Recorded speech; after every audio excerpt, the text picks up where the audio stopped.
Boa noite a todos, sejam todos bem-vindos à Casa Irmãos de Luz, o pessoal de casa também. A gente vai começar só lembrando do Dia das Crianças, que a gente está fazendo uma campanha de doação de brinquedos, né? E guloseimas, balas, doces, quem puder colaborar, né? E vai ser dia 12. É lógico. Até o dia 12, então, até dia 11 a gente vai arrecadar para fazer a festinha das crianças lá no morro da Dona Edith, que é o morro que a gente está sempre auxiliando, né? Fazer um pouquinho antes para a gente fazer as embalagens, né?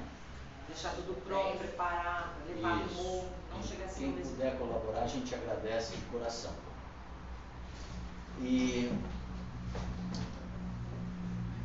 vamos começar, pois não, pode ficar. Vamos começar então com uma meditação.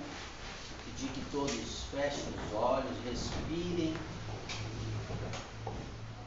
suavemente, se conectando com o seu íntimo, agradecendo, sentindo a gratidão por esse momento, por estarmos aqui todos reunidos com um único objetivo, que é o aprendizado e o melhoramento, agradecendo a saúde, gratidão ao ar que respiramos, né? Gratidão à espiritualidade que nos auxilia, que nos ampara e que nos dá força para seguirmos cada dia um passo a mais no nosso crescimento, na nossa evolução. Então, com os nossos pensamentos assim elevados, com essa vibração, mentalizando o Mestre Jesus, trazendo essa paz de espírito, essa tranquilidade, para prosseguirmos vivendo com alegria. Que assim seja. Que assim seja.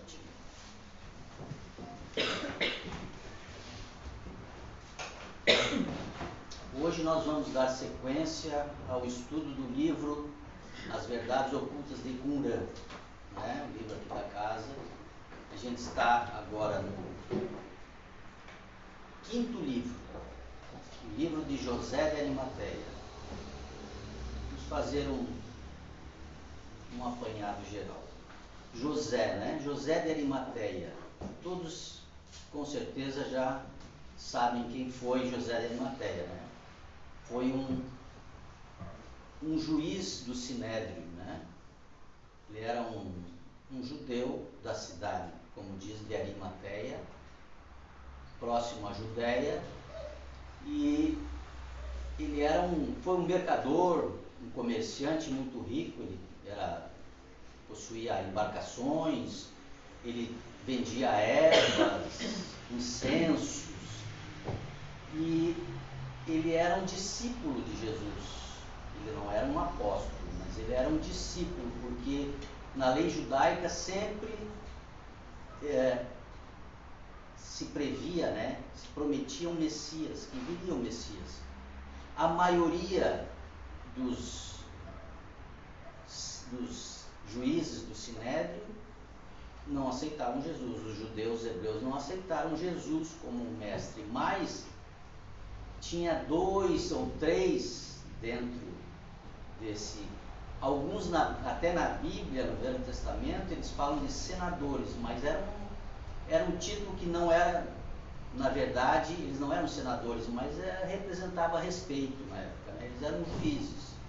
Então, junto com José de Arimateia, tinha Nicodemos também, que ele aspirava em Jesus, o mestre prometido, e um outro grego chamado Plínio também. Então, dentro dessa história do José, a gente vai trazer que quando Jesus foi chamado para o julgamento, né? Eram 12 no momento lá, os juízes do Sinédrio que estavam julgando a Jesus. 9 eram declaradamente condenadores de Jesus. Condenavam porque existia o ciúme, a inveja, da graça e do poder de Jesus. Mas José de Arimateia se manifestou, ficou isento, não quis condenar nem José, nem Nicodemos, mas Jesus, olhando nos olhos dele, ele relata aqui, ele falou assim, declaradamente: José, me condene, porque ele queria proteger, né, o José, porque eu já te perdoei, e você vai proteger o meu amor. Então, porque José de Arimateia já tinha contato com o mestre em sonhos, e ele já tinha pedido a José que tomasse conta do corpo dele e da companheira, né, que era Miriam Magdala. Enfim, Jesus foi condenado à crucificação, né? Tanto que foi levado ao governador e o Pilatos lavou as mãos. Essa história todo mundo sabe. E já estava inclusive ali com a coroa de espinhos quando foi levado para o Sinédrio, Jesus. Então isso era na quinta-feira, sexta-feira santa era a Páscoa. Então Jesus foi crucificado na quinta-feira. E fizeram o que fizeram com ele, né? Aquele escárnio todo. E José de Arimateia, quando Jesus estava ainda, ali no livro diz, quando ele foi machucado nos pés e nas mãos, ele estava no ato da justificação, porque os apóstolos, tudo debandou todo mundo. Os únicos que sobraram foi João, o apóstolo João, a mãe Maria de Nazaré e Maria Madalena, Miriam e a Miriam, que era a companheira inseparável do mestre, né? A apóstola dos apóstolos. E nesse meio, nesse inteirinho, José de Arimateia saiu e foi ter com Pilatos para pedir o corpo de Jesus, para poder dar um sepultamento para Jesus, porque na época a crucificação era como se fosse um terrorismo de Roma. Eles deixavam o corpo apodrecer, os abutres comer, aí pegavam aqueles crucificados, às vezes, que não ficavam lá, eles jogavam tudo numa vala comum, né?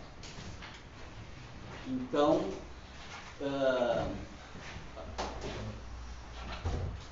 Pilatos recebeu José, porque ele era um cara rico, influente, né? E sabe que os governantes, quem tem influência para os governantes, quem tem influência, quem tem dinheiro, né? E José de Arimateia era um grande comerciante que contradiz um pouco aquela passagem que o rico não entrará no reino dos céus, né? Mas depende de como se usa a riqueza, né? Então aí é uma prova que o dinheiro não quer dizer que não pode ser usado para o bem. Então ele falou para o Pilatos, disse: olha, você vai querer que esse homem vire um mito, que o povo fique peregrinando com o corpo dele por aí, como rei dos judeus? Aí o Pilatos falou: não, eu permito que você tire o corpo dele da cruz e dê um fim suma com o corpo, jogue no mar, queime, dê um fim, para que ele não apareça. E aí José de Arimateia, junto com alguns trabalhadores dele, né, empregados, e relata que Plínio também foi junto, e tiraram Jesus da cruz, espregaram ele, tiraram da cruz. Ele levou lençóis limpos, ele falou, relata que levou lençóis, enrolaram Jesus e levaram até a cidade dos mortos, ali conta, né? Que os guardas que estavam lá na cruz falaram, mas vai levar para onde? Não, nós vamos levar para a cidade dos mortos, né? Levaram, colocaram lá num sepulcro novo, lá que todo mundo sabe que é. Mas de madrugada, na calada da noite, José de Arimateia e mais alguns que estavam com ele, pegaram o corpo de Jesus e José de Arimateia, Miriam, a mãe não, porque Jesus tinha pedido para ele, tudo em sonho, eles se comunicavam em sonho com José. A Maria de Nazaré não, deixa ela aqui junto com a comunidade. E pegaram, colocaram numa carroça e saíram em disparada, porque como os apóstolos, todo mundo queria matar, e tanto é que eles sumiram, Miriam de Magdala também, eles queriam terminar com os seguidores de Jesus. Então José de Arimateia, junto com Miriam, na carroça, eles andaram por 2 dias, 3 dias. Não, na verdade foi uma caravana, né? Uma caravana até o Egito eles foram. Mas antes passaram por alguns lugares, e nesse meio tempo tinha uma menina que Jesus já tinha falado para Miriam, que era para ela pegar essa menina e levar junto, que ela era filha dele e filha dela também. Quando ele viveu em Adoc. O mestre passou por muitos planetas, muitas moradas, né? E ela falou assim para José, eu vou levar essa menina junto. Ele falou assim, quem é essa menina? É minha filha, filha do mestre, que o mestre me pediu. Aí seguiram em caravana até o Egito.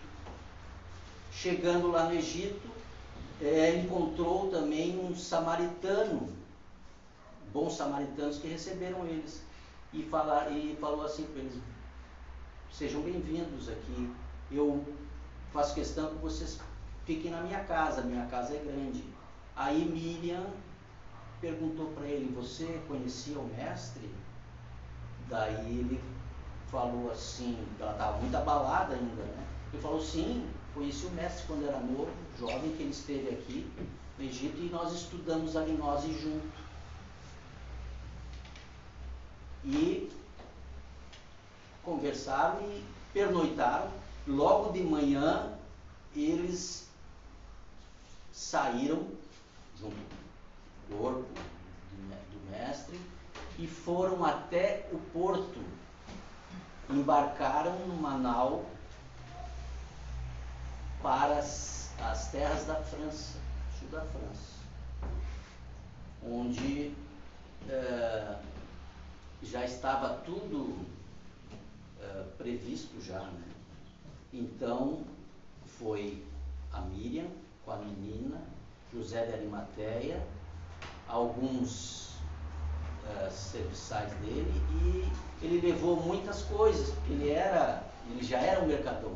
Levou ervas, ali diz que ele trabalhava com incensos e cevada, na qual ele transformava em líquido. Eu imagino que ele fazia cerveja.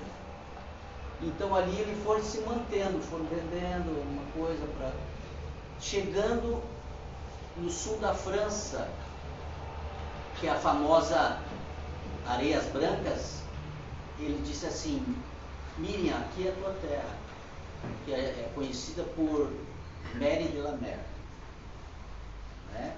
Onde ela não quis, porque ele era um cara de posses e tudo, ela não quis que ele erguesse uma casa, então ela foi habitar uma caverna, porque ela estava muito abalada com a perda, né, do mestre.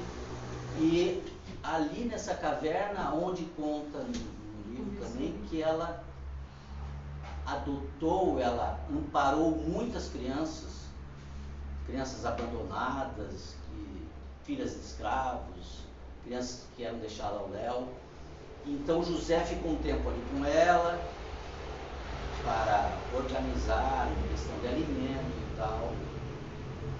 E ele disse: agora eu vou seguir para o norte, que é, a gente em pesquisa, é para a Inglaterra, lá a terra do Reino Unido, que lá também ele foi levar a mensagem de Jesus. E a gnose, né? Que na verdade a gnose nada mais é do que a busca pela salvação através do conhecimento. É isso que o Mestre Jesus veio trazer também, tá? Pelo conhecimento, né? Ali diz, a gnose fala assim: conhecereis e serás livre. Como a gnose já vem lá do Egito, vem da Grécia, né? E Jesus também falou: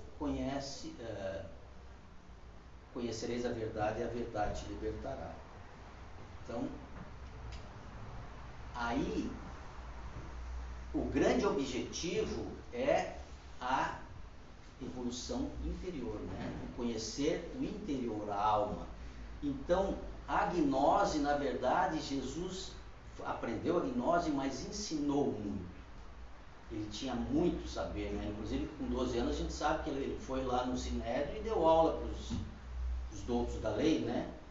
Então, a gnose clássica, ela surgiu ali nos primeiros séculos da igreja primitiva de Cristo, século 1, 2, 3, e os gnósticos, eles se encantaram, mas esse é a essência da gnose viva, a mensagem do mestre.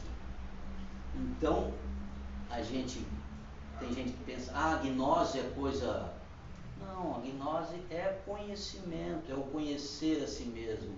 O mestre trouxe, ele virou carne, ele se tornou carne para passar por essa experiência no nosso plano. O Filho do Homem, ele se intitulava o Filho do Homem, e as Escrituras lá, o Velho Testamento, já falava que o Filho do Homem viria. Então, essa dualidade, o homem, o Filho de Deus que se fez carne para trazer a essência do Espírito, essa transformação, ele veio nos mostrar isso, o conhecimento do seu íntimo, do Deus que habita em nós, né? Então nada mais é do que a gnose, o autoconhecimento. Mas José de Arimateia, do norte, ele voltou, desceu também, voltou para Roma, passando por Roma, mas ele era muito procurado ainda. Eles queriam saber o que tinha acontecido, onde estava o corpo do mestre. E ele sempre, orientado pelos anjos, como ele diz, ele se comunicava, ele sabia a hora que tinha que ir, a hora que tinha que voltar, se comunicando, ele ouvia os anjos em sonhos. Então ele passou por Roma e foi até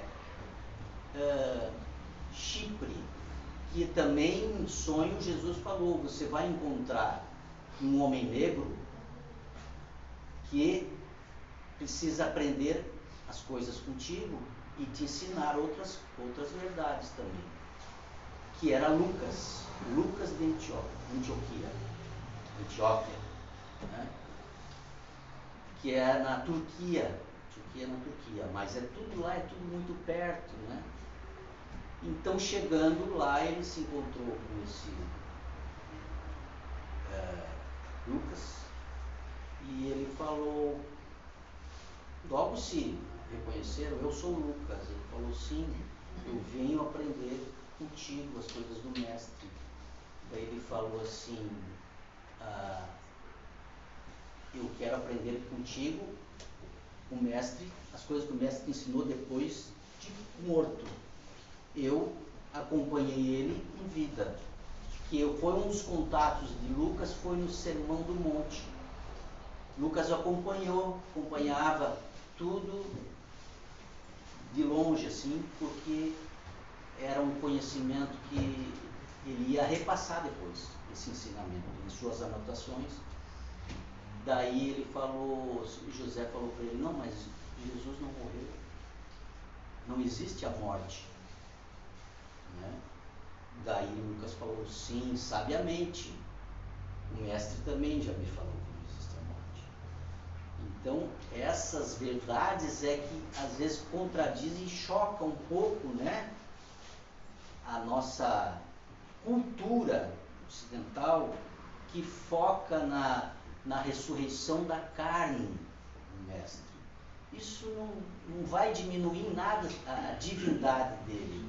Ele ressuscitou em espírito, em corpo espiritual. Então, a gente às vezes se prende na matéria. Não, tem que ter... Não, ele ressuscitou em carne e osso.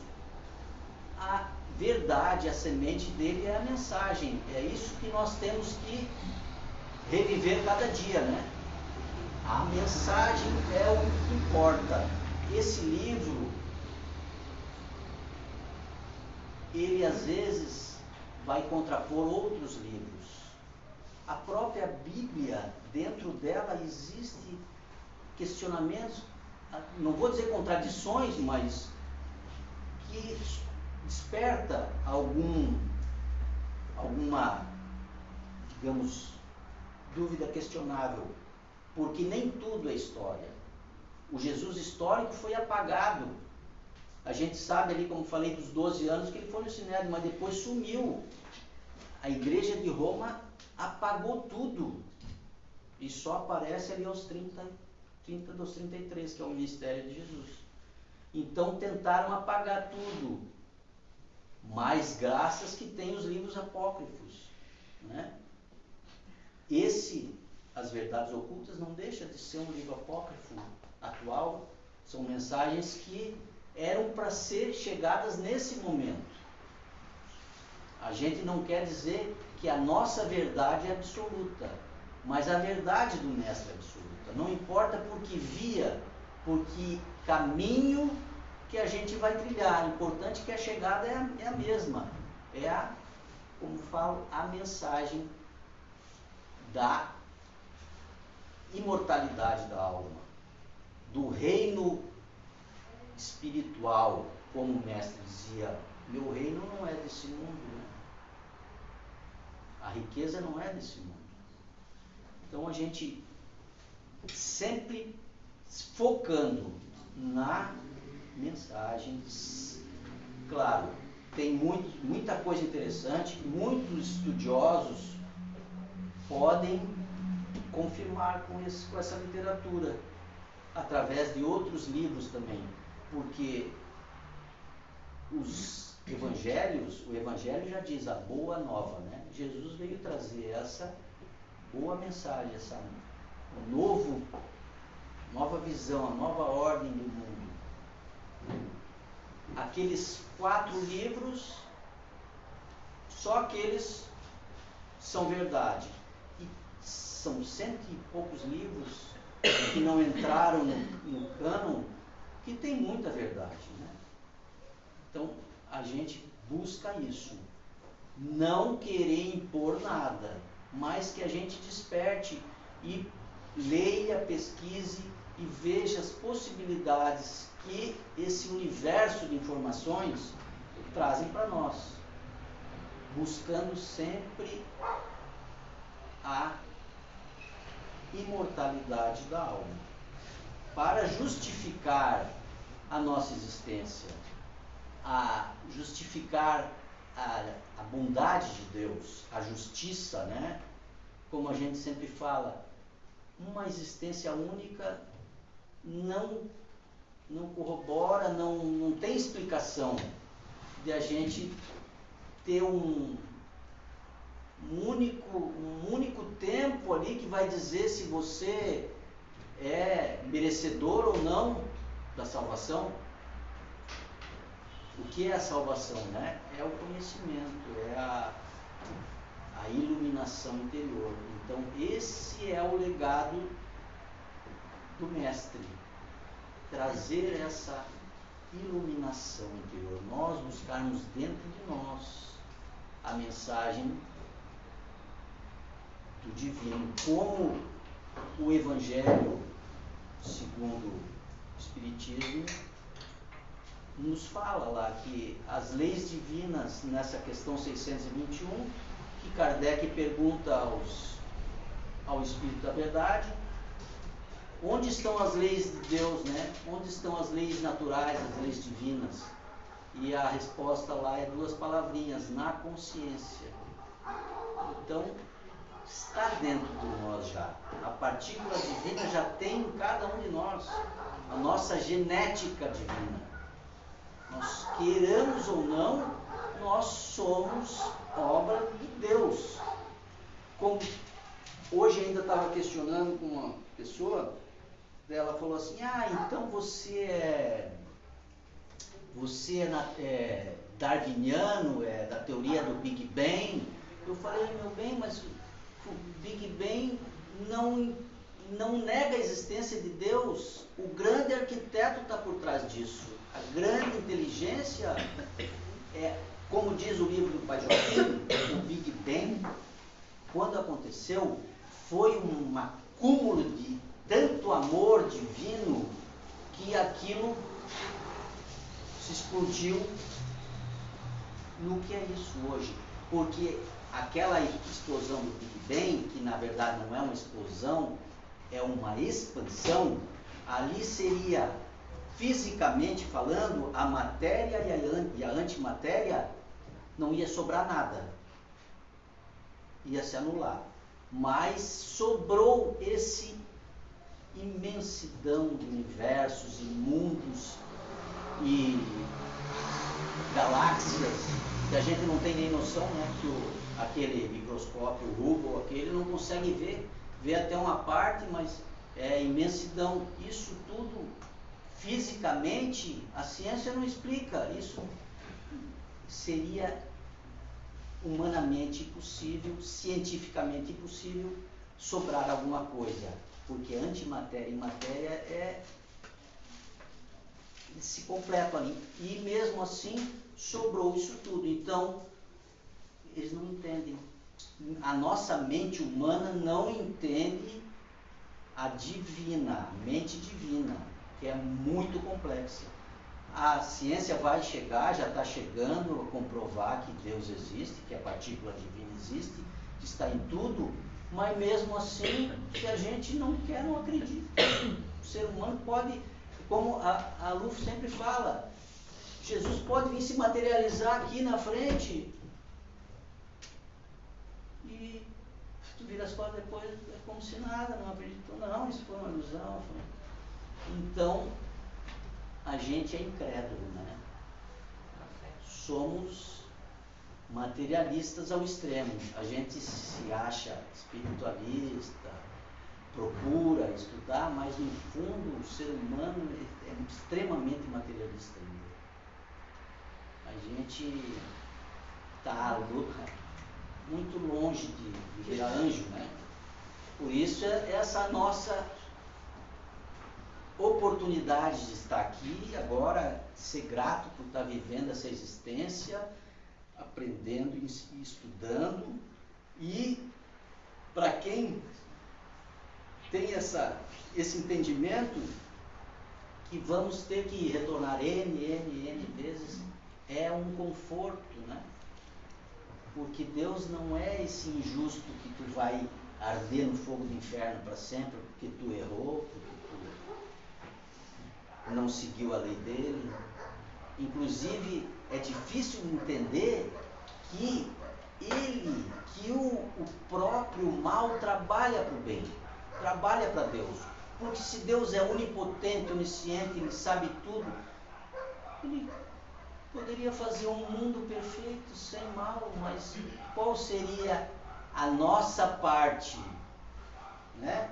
Tanto é que Ele, tanta liberdade que Ele dá, que os anjos se rebelaram e a rebelião dos anjos, né? Então ele disse, meu filho, você é meu filho também. Inclusive, ele, próprio Mestre Jesus, ele agradeceu a Lúcifer por ter tentado ele e perdoou. E conta aqui no livro que ele chorou 7 dias e 7 noites, porque ele percebeu que ele era um instrumento de Deus. Mesmo trabalhando contra, não estava tudo dentro da ordem divina, tudo como Deus quer, porque Ele é que é o grande, o arquiteto, Ele que comanda toda essa nossa história, né? Então a gente tem que ter esse entendimento, que o mal precisa da nossa compaixão, aquele irmão que não é tão bom, né? Ele também é um irmão, ele também é um filho de Deus igual a qualquer um. Judas trabalhou para Deus, para o Mestre. E quem somos nós, né? Para nos julgarmos ou julgar o irmão, né? Então vamos, mais uma vez, vamos agradecer por tudo, por esse momento, por esses ensinamentos, pela gnose, pela igreja evangélica, pela igreja católica, porque todos os caminhos vão levar num só. O ecumenismo, como diz. Esse nosso Papa também, tem gente que não gosta do Papa, mas o Papa pensa, eu já até ouvi dizer que ele é a reencarnação de São Francisco. Vocês já viram algum Papa sair e ceiar com os mendigos? Nunca se ouviu falar. Esse Papa faz isso.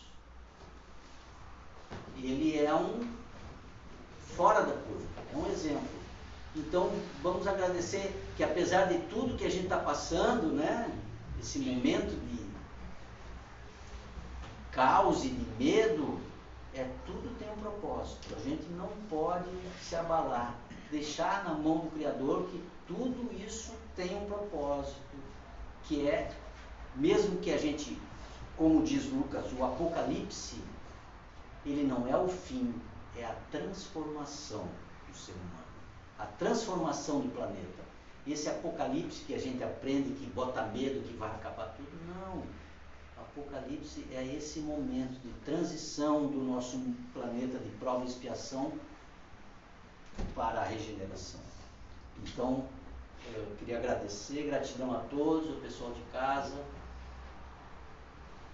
por esse momento de aprendizado. Vamos fazer um Pai Nosso para nos encerrar essa palestra. Peço que todos acompanhem em voz alta para ressoar para todo o nosso planeta esse momento de gratidão. Pai nosso que estais no céu, santificado seja o vosso nome. Venha a nós o vosso reino. Seja feita a vossa vontade, assim na terra como nos céus. O pão nosso de cada dia nos dai hoje. Perdoai as nossas ofensas, assim como nós perdoamos a quem nos tem ofendido.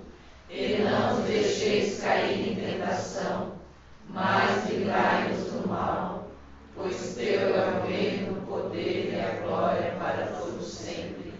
Que assim seja.